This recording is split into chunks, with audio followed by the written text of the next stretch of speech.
Welcome to Arcade Beat, the show where we listen to soundtracks from video games and analyze them to figure out what makes them work, not just as a piece of music, but as a part of something larger. Ever wonder why the music to Mario 64 sounds exotic yet familiar at the same time? Or why you can't get that riff from Mega Man 2 out of your head? Arcade Beat has you covered. Hey everybody, Hey. I'm Drew. That's Drew. I'm Alden. Alden. I'm That's Sully. Sully. That's Sully.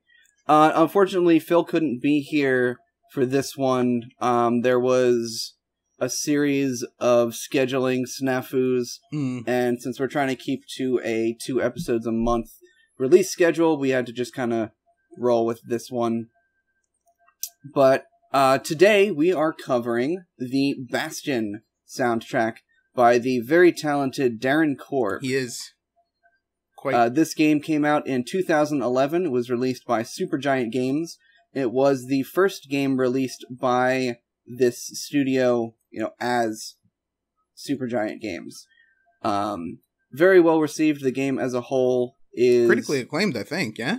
Very, very critically acclaimed, and definitely one of the most celebrated indie games of the last several years. It has a very unique storytelling. The gameplay is very solid, and the soundtrack also won a lot of accolades as well. We've been doing a lot of older classic games, and we thought it was time to sort of shift away from the N64 Super Nintendo era, get into something a little bit more modern. Yeah. More like, today's day and age. I don't know if you guys have any opening statements, or if you want to just start the soundtrack. So, one of the things that I'm going to highlight here, and I'm going to this is going to be the one thing that we have, that I'm going to harp on the entire time, but this is actually this is my thing. Here, each one, if you're just tuning in for the first time, each one we have this thing that we just beat to death. And, it's Pollyanna. Mine, this one is, the difference between a composition and a song. In prior soundtracks that we've listened to, they were composed pieces. In this one, this is very much a songwriter, not necessarily a composer. Okay. There's a big distinction in that a composition will have format, and not to say that a song can't. It's very nebulous when you get to start talking about this area of music. It's kind of the whatever your opinion is. Sure. But when we take a Nobuo Uematsu, for instance, we have, a trackable AB or ABC or, those kinds of composed parts with linear parts, meaning instrumentation that interacts and works with each other. And with a song does have obviously they're in the same key, but it's not you don't have pieces that are doing call and response. You don't have the same sort of general format. You have the beginning and the end, not necessarily a loop. I don't know, Sully, help me out here. You're probably more suited towards something like this than I am. I agree with your general sentiment, and I actually have some stuff on that I wanted to talk about. But so one of the things that I think explains it well, and if we're going to talk about him in regards to being a songwriter, not a typical a prototypical composer, is that I found some interviews with him, and he explicitly talks about how because of his lack of formal composition training, he's not particularly, he tries to play to his strengths. So what he avoided doing was things like repeated themes and motives and stuff like that ties everything together. And so what he did instead was what he considered creating a genre to try and fit everything under. And he actually gave it a name: acoustic frontier trip hop. I think that is the perfect description of this soundtrack, to be perfectly honest. It really is. The thing that I think makes it make sense, and honestly this even works in regards to the actual OST itself, is that the music in this game flows together more like the music in a good album from like a songwriter or a rock band, say like a compositional piece does. It's more like a concept album, like if you're listening to Coheed and Cambria or something. Yeah, so instead of having like a lot of, like Alden was saying, with like, I guess I'm guessing what you were getting at was like a lot of like call and response stuff between instruments and stuff like that, and like recall of lines and different instruments and shit like that to like really pull it together. What it does instead is it gives you and this works in the sense of like composition for like classic games, funny enough, but like he almost kind of just came up with a sound font first. And then use that as his, like, because he came up with the instrumentation he wanted to use. And one of the things that we'll get into more as we go into it, but he basically picked out a tuning that he liked for the guitar parts, and that was a big drive for the sound. And a lot of the stuff is in the same key, but it's really a matter of the instrumentation and the arrangement and the fact that it all kind of gels together with a certain type of style that makes it flow together more so than what you would typically consider like compositional tricks to make things work together. Right. I'm definitely in agreement with that. Very well put. Cool. All right. Well, in that case, let's go ahead and start off the soundtrack. I wanted to listen to the first two tracks back to back. The first one is just kind of like a little bonus thing they recorded for the OST. So let's go ahead and listen to Get Used to It and A Proper Song.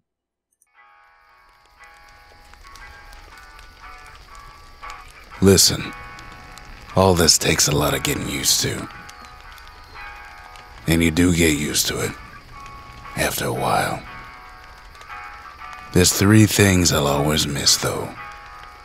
1, not having to watch my step all the time. 2, forget about 2.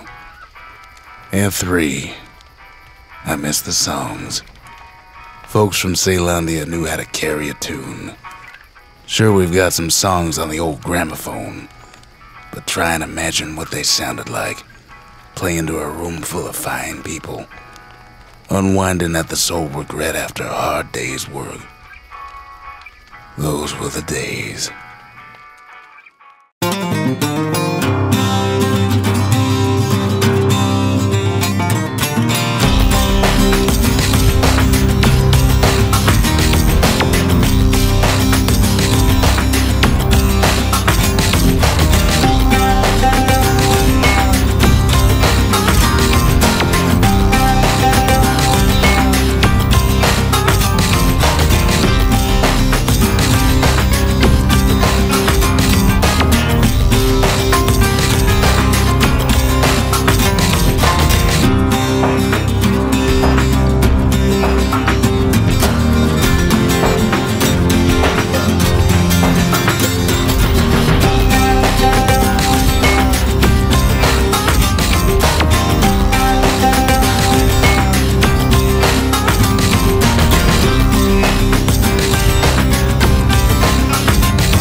Alright, so right off the bat, we get this track called Get Used to It, which is the narrator, Rux, from Bastion, setting the scene for the actual soundtrack. So, even the soundtrack to this game has a narrative element to it, and it's portrayed as this sort of folktale. So, I think that works really well with respect to, like, this as it is compared to the game, specifically because they seem to develop the game that way. Something I probably should have put in the, like, intro notes, I guess, so to speak. Darren Korb was brought in way early for a composer. Yes, that's something that I've read in postmortems about Bastion as well, specifically about them trying to develop the atmosphere of Bastion. They got Darren Korb on really early because they wanted the soundtrack to be integral to the overall feel and atmosphere of the game. Which is, like, as a quick aside, like, you know, as a quick aside, not even talking about the soundtrack, but just in general, you want to do this if you're gonna make a game. The sound guy, as soon as you can get a sound guy, be like, sound guy, come here, take a look at this art, take a look at what we're doing here. Like, start getting the feel, because the earlier you bring in a sound guy, and the earlier in the development lifecycle that you can get them involved, the better the end product is going to be. Usually the sound guy gets like, hey, we're shipping in 2 weeks and we need 30 minutes of music and we need 250 sound effects. Can you do this? And the sound guy's just like, I guess so. How much are you going to pay? Yeah, so. Yeah, no, definitely. You know, fast, cheap, and good. You can pick two. So. That's true. That is true. The little triangle. It works for fast food as well. Oh, it's true. So I feel like that first actual track after the Rux intro really helps set the tone. I have some notes for it, then a question for you, Drew. Okay. I think it helps set like the generic, because it's a really good showcase of the overarching like soundscape that's being created for this game, because it showcases the open tuning guitar work. It showcases the sampled like trip hop beats. It showcases some of the other sampled sounds that Corb uses. The kind of driving nature of a lot of the level music. So it's a really good first track to show off. Mm-hmm. It is not the first track to appear, I believe. No, it's not. So my question is, because I didn't actually catch this one when I was going through, is where does this appear? I'm gonna level with you. I couldn't find it in the game. This is the title screen. This is not the title screen. The title screen is the next track. In Case of Trouble is the title screen. Because I thought this was the title screen as well. But yeah, I think this might actually be an unused track or something that they did specifically for the soundtrack. But you are correct in that it is really good as a setting the stage thing. In fact, the title, A Proper Story, is a callback to the very beginning of the game. The first 3 words of the game are a proper story. In that the entire quote is, a proper story is supposed to start at the beginning. Ain't so simple with this one. Yeah, and actually, speaking about callbacks, and here's the thing that I picked out of here that was just interesting to me. When you listen to in Get Used to It, if you listen to it, first off, you hear the crackling of a fire, like a campfire. So you're assuming like maybe campfire, somebody's playing guitar in the background and he's beginning to tell a story. Yeah. So it gives you that vibe that like, you know, you've got like a pot of beans over a campfire. You know, it's out in like, you know, out in the folk. You know, this is a folk tale. The guitar that's going on here is actually the guitar lick from, not to jump ahead, but the very, very last song in the soundtrack, The Pantheon, which he's singing. Which is also a track that's not present in the game itself. Yeah, so these are like buttons to the overarching OST. Okay, so I have something I want to slip in real quick while you remember what you were talking about. I like the orientation of the songs in the soundtrack a lot, because unlike the game, the soundtrack actually does start at the beginning. You know, you've got the introductory Get Used to It track, you've got A Proper Story, and then it goes into, you know, In Case of Trouble, which is the theme of like the Bastion. But it takes a couple of tracks before we actually get to the first song that you hear in the game. Track 5. Yeah, Twisted Streets.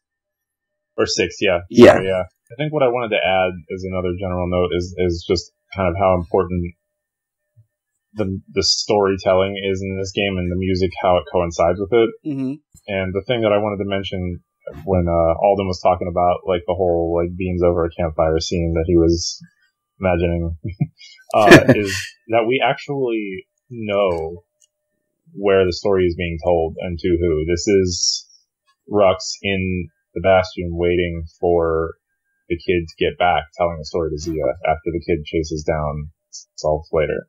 Yes. The game as a whole, the narration takes place before the end of the game. So it's Rux telling the story of everything that happened up to like the penultimate scene of the game, where the kid is off chasing after Zolf after he brought Zia back. Yeah. Now that we've already gone down this rabbit hole, quick spoiler disclaimer: if you've not played this game, turn it off. Yeah, just turn back now. Go do something else. Play this game. Then come back. Then come back, because we can't talk about this without completely ruining the story. And if you've already made it this far, I apologize, because that was kind of big. Yeah. Well, could have been bigger. Anyways. Yeah. One other real quick thing I would like to point out before we move on is in Get Used to It, Rux makes specific mention of, sure, we can listen to him on the old gramophone. The gramophone is an actual item you can get in the game that basically gives you soundtrack mode where you can toggle what music plays while you're at the Bastion. So that was a really cool callback to like something that canonically happens in the game. That is actually cool. I mean, given the fact that it's in medias res, like that's kind of cool. I like that. Yeah, and also as something overarching that happens throughout the entire soundtrack, a lot of the song names are based off of something that Rux says during that specific level or when this thing is happening in the game. So, with that in mind, let's go ahead and listen to In Case of Trouble.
Alright, so just as a frame of reference, In Case of Trouble plays at the title screen, and it also plays when you are physically at the Bastion in-game, which is sort of the hub world. There's not really any enemies there, it's your safe area. And the title is a reference to the line, sets off for the Bastion, where everyone agreed to go in case of trouble. Which, in and of itself, is also sort of a reference to, like, you know, in case of fire, break glass, or kind of thing. Alarm may sound. Yeah. Yeah, so, I mean, just to, again, drive the point home that this is like a folk tale, it's got this very Walker, Texas Ranger opening kind of thing, where you got like the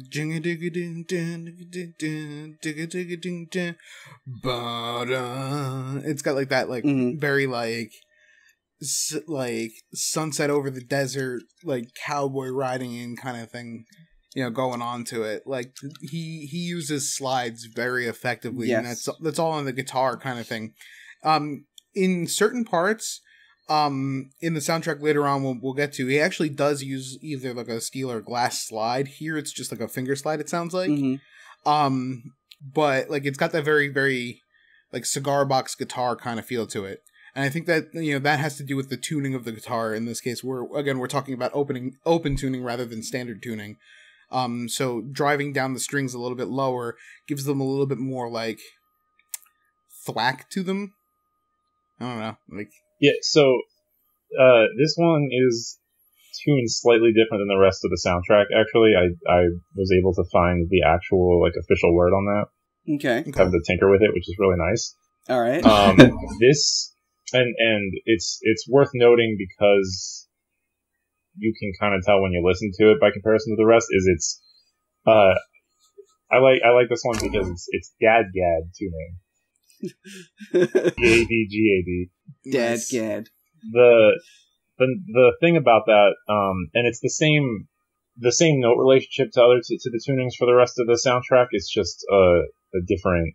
So it's basically playing this wide open gives you a bunch of ones and fives and a four thrown in there, as far as intervals are concerned for a chord. So it makes it very like you can make this whatever you want by adding a single finger to make it major or minor or seventh or whatever, which is good for sliding because it's basically like a floating capo, so to speak, with like your ability to just like add a note here or there to make it a little bit funkier, which is what he does a lot. Which is what makes it really easy to make the harmonies more interesting, I think, when he does. In a lot of cases, it's a lot of like that like cowboy chord kind of stuff that you're. It's very close to open tuning. It's not technically open tuning because a 1-4-5 chord is kind of weird, but it's kind of, I don't know, it makes it work really well. You'll listen later on. That shape of tuning allows for a lot of the songs are in a 3-flat key signature, which can either be F minor or A flat major. Depending on how you use it, but he's kind of loose with that, which is nice actually. And it allows him to throw in like an F minor add 9 very easily, stuff like that. I think he does like a D11 a lot. And then he can just do something simple like he throws a C5 into a lot of the songs just for like a nice clean sound to blend it in with, like to relieve from, you know what I mean? Yeah, I mean that resolution, that just going back to it, like that resolves to a very solid and like not tense chord. You know, it's very well foundation. You know, this track doesn't have a lot of those like added flavor chords in it by comparison to some of the other ones, but I also like the way he uses them. They don't come across as like dissonant or anything. It just kind of makes them able to be substitute chords. So like by like doing a D11, it can act in place of like a 2 before it hits a 5 kind of thing. Yeah. And it's the one last thing before so I'm not droning on. What I wanted to make note of is that I like pointing out that that's Dadgad because it's really funny to say it, and I can't say the other one. The other tuning doesn't make the most of the soundtrack is CPC FTC, which is the whole... Oh, you know, give a... Yeah. Yeah, right. Obviously, come on, Sully, get with the program. Yeah, but it's the same tuning, but a step down. So it's kind of like you'll notice a lot of the other tracks. I feel like what that helped with is that a lot of the tracks that are a little bit like darker sounding, he's using a lot of the same like chord structure, but it's down tuned a step. Mm-hmm. So I think you can actually kind of hear that as we go through it. Yeah. Yeah. I do want to switch gears real quick before we move on, and I want to talk about the drums, because this is probably the best example. Like, here's where you're going to be able to really see, like, this past track is kind of like, almost like a here's the drums kind of thing. The rest of the soundtrack does uses it. But, you know, the rest of the soundtrack does use it, but, like, this is, like, probably the best example you're going to get about, like, the point I'm trying to make here, in that there is a way to make synthetic sounds sound natural, and in this entire soundtrack, it's a completely synthetic kit. We're not talking about an actual snare or kick drum. We're talking about artifacted waves. So like the kick drum is like some derivative of a sine wave. The snare drum is some derivative of like a white noise. The way that he's done it, though, is he's taking a lot more of the mid-range overall for the drums, which is something very unique that I found. Now, usually when you're talking like, you know, sonic scope, you're thinking the drums are really going to handle the very low and very high end. You've got your kick, and you've got your like a toms hi-hat and everything handling the low end. Your cymbals and your hi-hat and everything like that, that's all going to handle your high end. That kind of rounds out for your guitars, your vocals, and everything else to kind of like sit somewhere in the middle. Now, the highest thing that you would have in like the drums is the snare, which is going to be a combination of the two, realistically. If you tune a snare, if you're EQing a snare, you want to get it, the meat comes from the low end, and then the crack of the snare, that comes from the mid-highs, somewhere around like the 3 to 7K range. He does just the opposite. He's like, okay, all of this stuff, we're going to go ahead and put it all here, and we're going to have some low end so that you can feel it. So like he's got this like boxy snare, and he's got this really boxy kick drums. Now, this is something that you see a lot in like break beats. You see this a lot in like, you know, you kind of see it in house music, but like, you know, if you've ever listened to like The Prodigy, like that's the kind of drum sound that we're getting at here. And it's interesting, the dichotomy that he's putting this very natural sounding guitar that's open tuned, or, you know, in some way unique tuned. And in other cases, he's got like a sitar kind of thing. You know, he's got like all these other different natural sounding instruments and this completely synthetic drum kit. Now I make mention of that because in this game, like, again, we're talking, I'm going to go from one side to the complete other. In this game, we're talking about a folktale, so it's very, like, got that, like, folky Western kind of thing to it. Or I should say folky American Western kind of thing. But you're also on a world that is completely comprised of these floating platforms that may or may not fall away as you step on them. There's these weird, like, monsters that are made of bags of gas. There's like these weird ghosty monsters. You've got like all these like weird, you know, the bats, and you go down to the actual planet, and it's like almost a completely alien planet. So Darren is faced with he's faced with this like unique challenge in that he's got to do something folky Western and very, you know, very earthy, and he's got to put that up against something that's completely fantastical, you know, like a floating continent, you know, kind of thing. So that I think is how he chose to do that, and I think it works really well in this case. Yeah, absolutely agreed.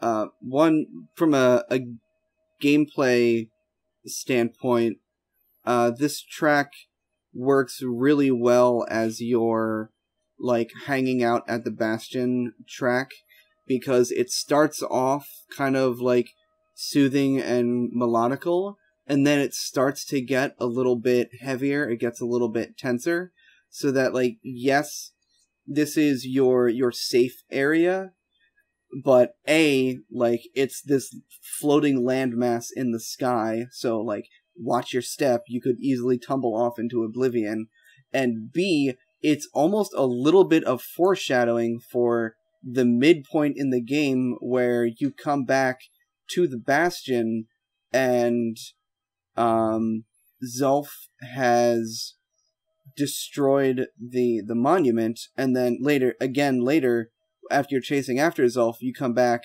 and the Ura have invaded the Bastion, and it's no longer a safe area. You actually do have to fight enemies here.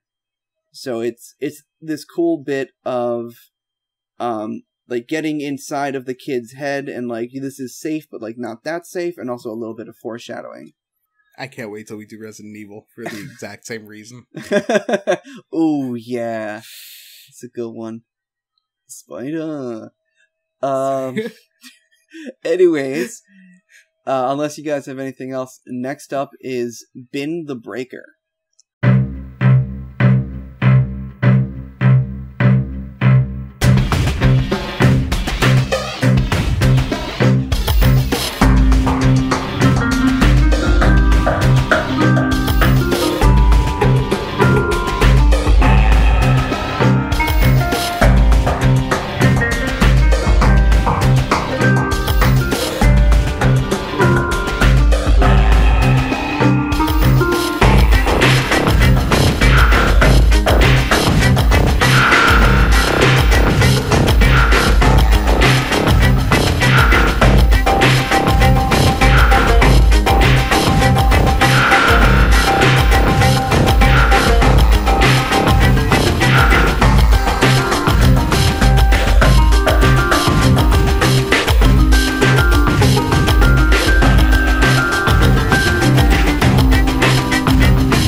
So cool.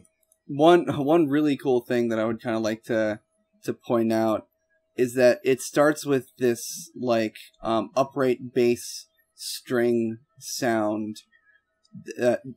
Yeah, it's just going the whole time in the back, and Bin the Breaker as a track is themed around the Breaker's bow. This track plays during the second level when you get the Breaker's bow, and it's sort of like the theme song to the bow. And you can almost imagine the kid standing there like plucking this big string on the bow. Boom, boom, boom. I thought that's like a really cool little bit of theming. That is cool. So that's kind of like I'll call it a hint towards something that happens in a lot of the later music, or not really later, but like music coming still, is that he's a heavy user of ostinato, which helps drive things just in general. For those of the uninitiated, what is? So it's when you have like a repeated line of music underneath the whole thing that things get to develop over. That just okay. Goes like. So in this case, like the boom, boom, boom, like persists throughout the entire song. It starts off as the only thing that you hear, and then there's layers that get added on top of it over time. Yeah, and like literally everything, like the drums can change, the strings can change, the melody can change, the ostinato is constant throughout the entire piece. Mm-hmm. Yes. Okay. So like he does that a lot, because a lot of the stuff is like action driving music. But what's really cool about it is something I'll have to get into a little more when we have a better example, but I think there's a lot of really something I guess a general thing that I want to cover is that the music is very good at helping you feel like you're the protagonist and not like you're somebody watching a story. Mm-hmm. The whole game is overall very good at doing that. It makes you feel like you're in control and you're not just following rails. Yes. In spite of the fact that you are really just following rails. Yeah. But there's a lot of additional narrative elements when Rux is talking about something that you as the player are actively doing, like Kid just kind of rages for a while kind of thing. Like, it makes you feel like you're in control of the narrative as a player. Yeah, right. So it's, the game, it's nice because a lot of ways the game reacts to you and not vice versa. Mm-hmm. And that's also compounded with, like, the level building itself, like the floating tiles effect, building itself as you go forward. Mm-hmm. Like, you're the one pushing forward the story. Like, not just, like, the narrative itself, but the fact that, like, the setting isn't revealed until you go there. The level doesn't exist until you are there as the player. You are the driving force that makes the story go forward. It is up to you. You make the decisions. You are creating the story. Mm-hmm. Yeah. Which is cool because it's a story that happened in the past. Yeah, it's interesting. But the music does a lot of things to help that, and I wanted to get that out up front before we continue forward. So, yeah, cool. One of the things I wanted to highlight before, going into, or I should say not before, but like going back to the idea of songwriting versus composition, you'll notice that until the loop, this was very through composed.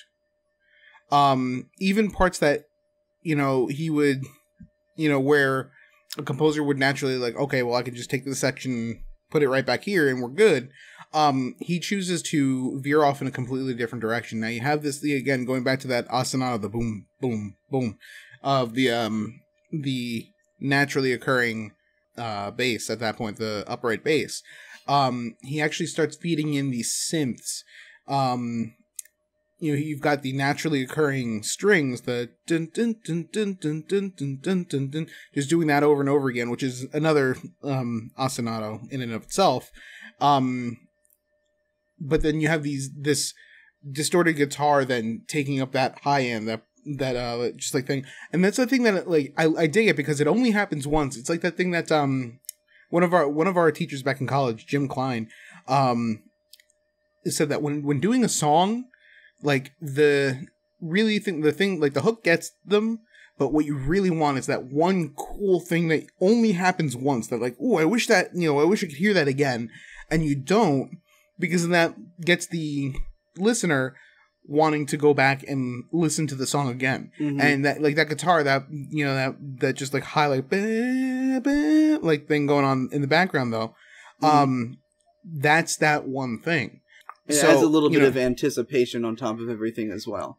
Right. So, like, on the one hand, you have, like, I can say that everything is that one thing because he only does each thing once, But on the other hand, like, you have that's kind of like the highlight of the song, and it doesn't really happen until the game loops.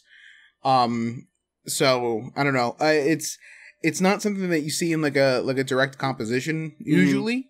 It's not, not like this, the Breaker's Bow is necessarily thematic. It's like you don't get this anywhere else in the soundtrack. But it's, I think it's something that's good that, it kind of ties it to that event, as it were. So I don't know. There's something in there, just something to be said about that, Yeah. Yeah. That brings up something else that, like, I think will come up more in better examples later. But the one thing that he does do that's not, that kind of breaks that songwriter, not a composer thing that I think is really funny is, he has a very, like, pseudo Steve Reich approach to layering. In that, I'm gonna, so, but like not completely, like it's really something that a lot of people do when creating like interactive or incidental music like this. but he has this way of having loops and samples and lines come back in different ways, in different orders, in different times, so that there's different combinations of them all the time, so that it's something, it's very simplistic stuff, line by line. There's nothing super complex, but there's a million different ways you could pull it together to create something different. It creates different rhythms, it creates different harmonies. I'm wondering if any of that was like really intentional, because I mean, I think, if I'm not mistaken, I don't think it's like layered. Like if you get into a fight, it's more intense or less intense. It's not, which is something I actually want to go into more. I'm trying not to like spoil something I have lined up later. Mm-hmm. Oh, okay. Yeah, no, it's definitely like it doesn't adjust to you. The music is the thing that doesn't adjust to you, which is what's kind of radical about it, and yet it still helps make radical. You feel control. The one thing that the music does do from a sound design standpoint is when you pause the game, when you're in the menus, or like when you are inspecting certain buildings at the Bastion, the music gets this low pass filter on it where it sounds kind of muddy and distant, which is a cool effect. They also do that same effect when you get hit with like the poison gas cloud attacks in the game. So there is a little bit of like player reactive treatment to the audio, but it's not anything like, Banjo-Kazooie or anything like that, where there's layers that come in when you're in a certain area, or like there's not music that happens like when you necessarily start fighting something. There are songs that are sort of like the de facto boss fight song, but there are large chunks of the game where there is not actually any music playing.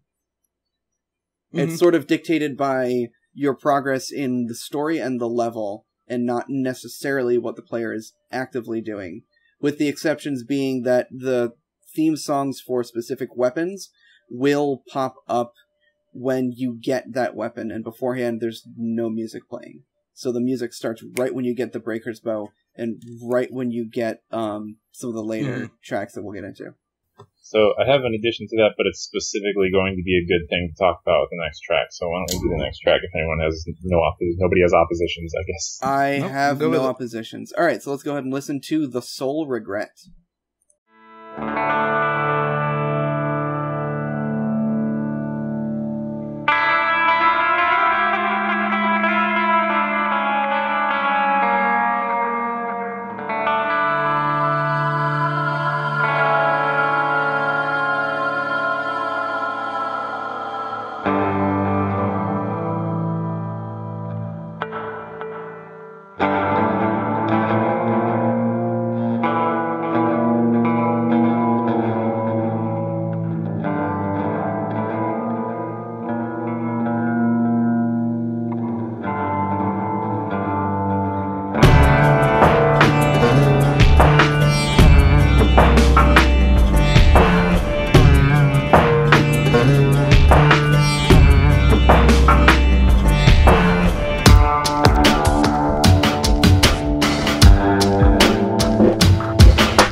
So to So sort of just to set the scene of like where this happens in the game, this song plays when the kid enters the saloon and first finds the statues of all the people that have been taken by the calamity.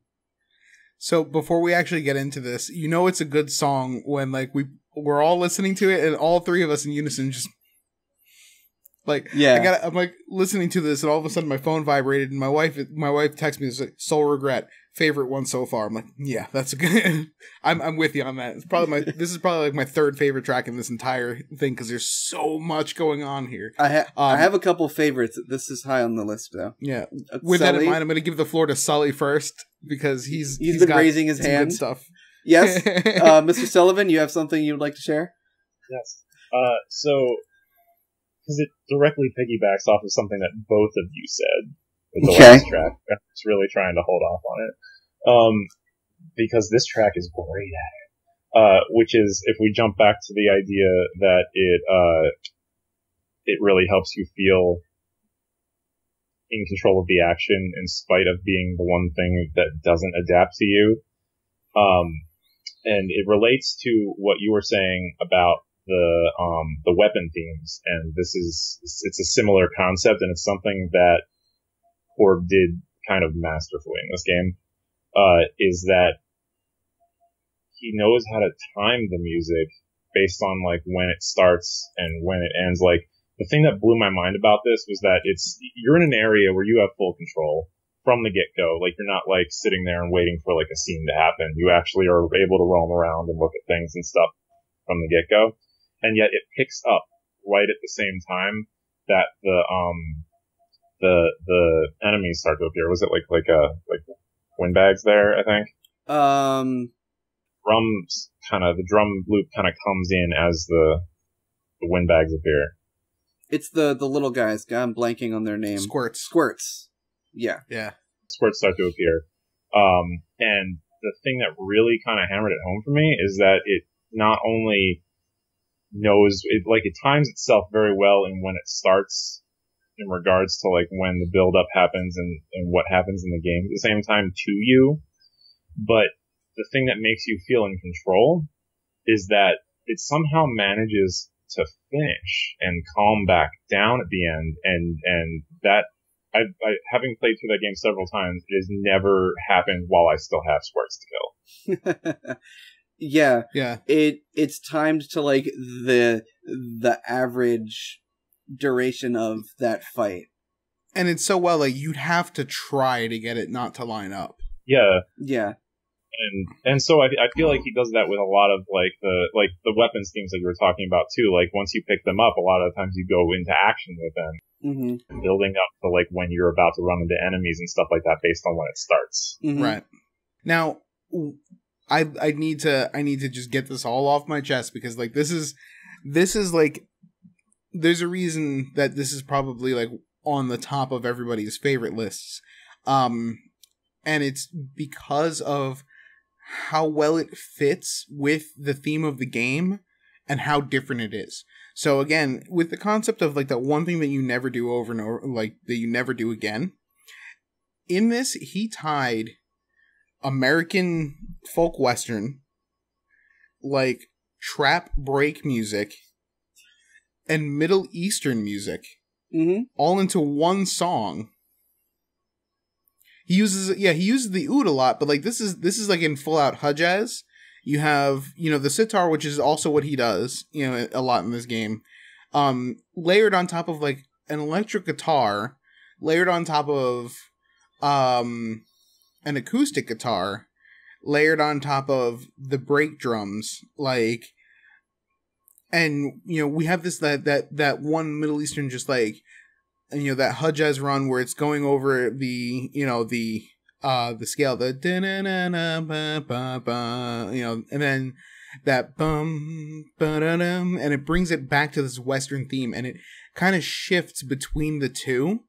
Again, keeping in mind that like, yes, he's doing this thing that is folky, but again, it's a complete fantasy world, so he's got like all of music that he can go and reference. I just don't think that was like a really cool thing that he did, and you don't really hear it to this level later on in the game. Yeah. You also don't really hear this song later in the game either. Yeah, this is like before the hub world even happens. It's just like, here it is. It's like the second song that you hear, not counting the title screen. So, yeah, it is. Something that makes it fit in spite of being a standout like that, I think, is that he does, in a less drastic way, he uses harmonic minor runs as like flavor in a lot of tracks, and he also does play a lot of oud throughout the soundtrack. It's it was in Bin the Breaker also. Yeah, I mean he bakes it in, but like here it's at the forefront. Yeah.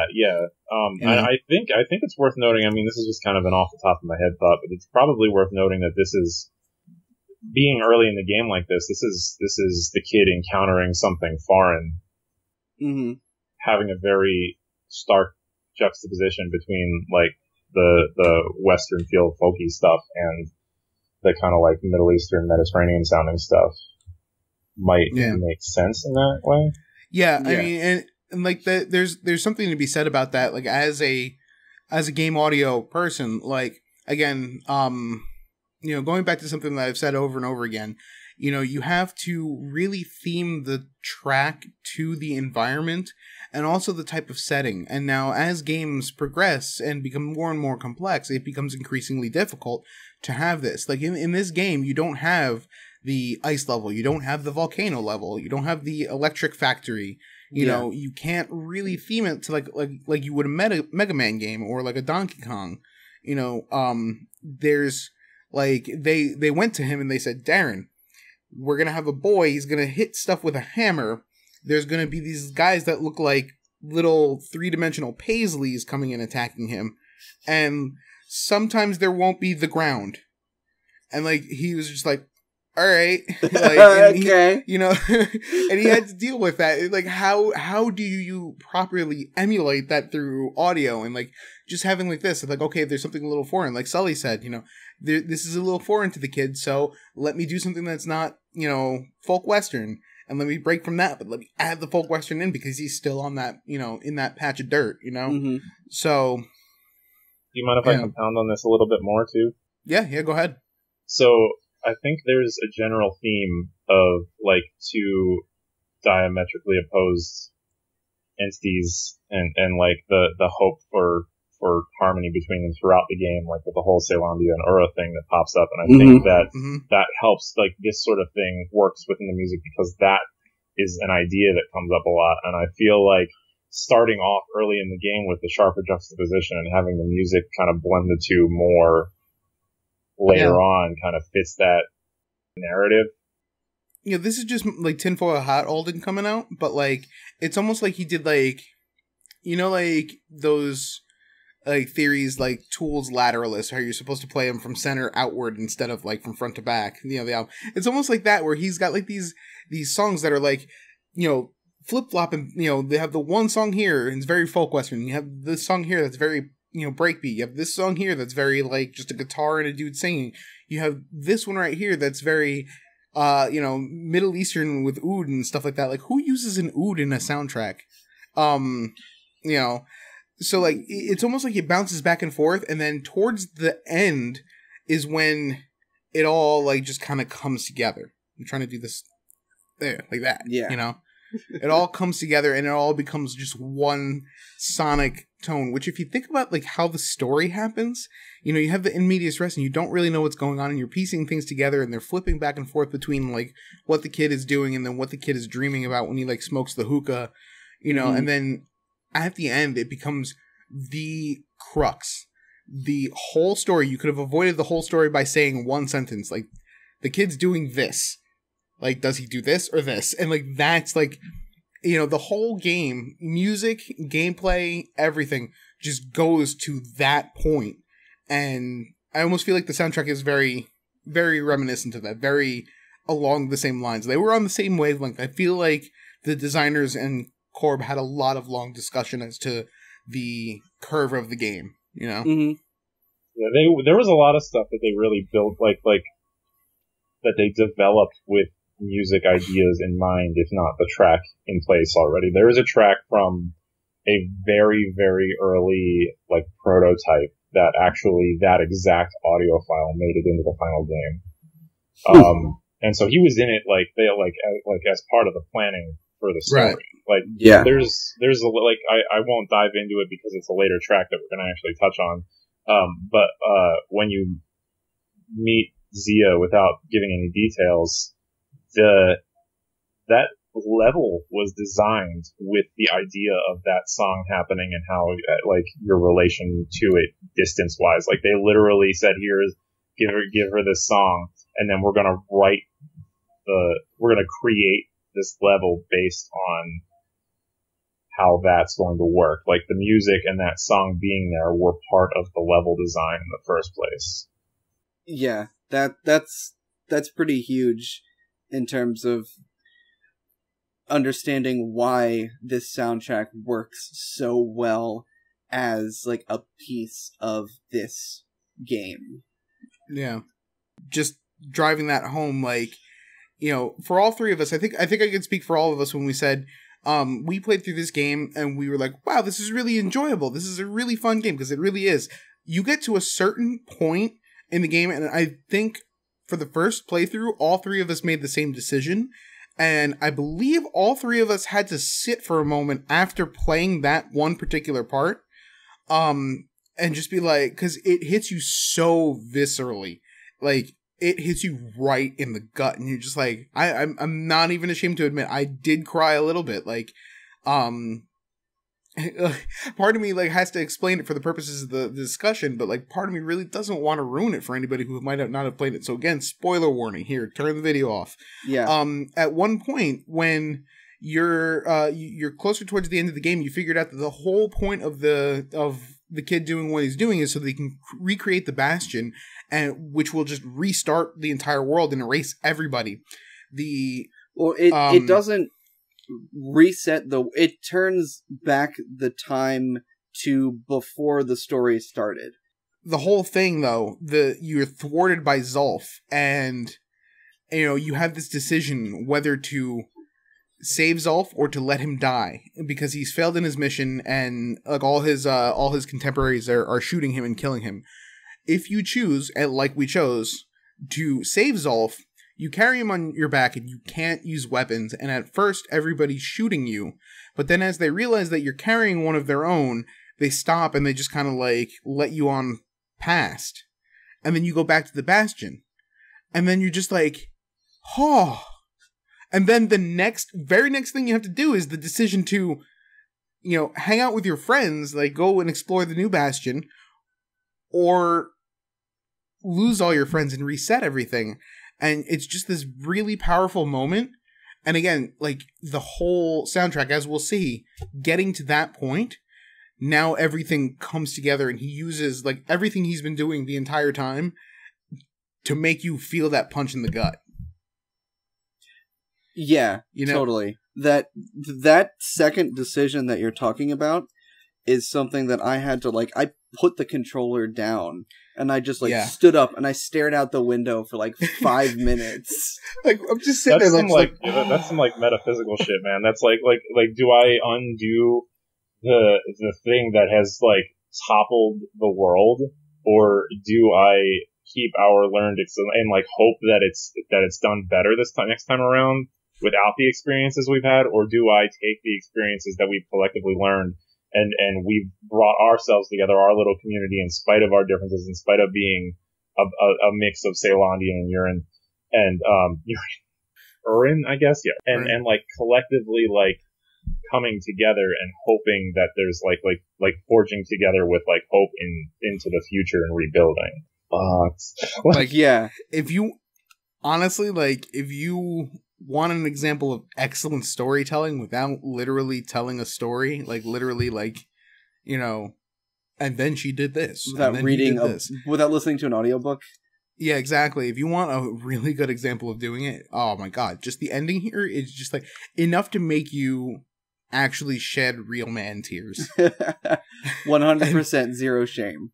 Yeah, and in this case, like, because you have like all these action points, and I guess we should stop harping on it so we can get to the rest of the album. But like, you know, yeah. You know what? Well, let's button it here. Yeah, but the thing is, like, there's no music playing during the part that you just described.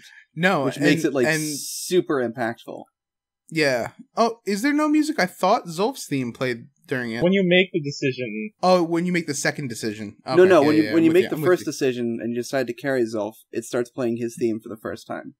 Yeah. But then it gets quiet.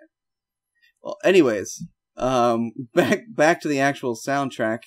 So the sixth song on the soundtrack. This is Twisted Streets, and this is actually the first song that you hear after the title screen. Hey everybody, thank you so much for watching. Just a reminder, the next episode will be up on July 27th. We're still doing the every other Thursday release schedule, and that'll be part 2 of our talk on Bastion. Looks like it's going to be out of 4. As always, like, comment, subscribe, tell your friends, all that fun stuff. Really helps us out. And if you really like our stuff, you can support us on GameWisp. We have lots of awesome stuff up there, early access to our videos, exclusive content, and just wanted to give a huge shout out to our current GameWisp subscribers, BB, Vince, Alex, Andrew, Seraph. You guys are awesome. Thank you so much for supporting us. It really means a lot. Thanks again for watching, and I'll catch you guys next time.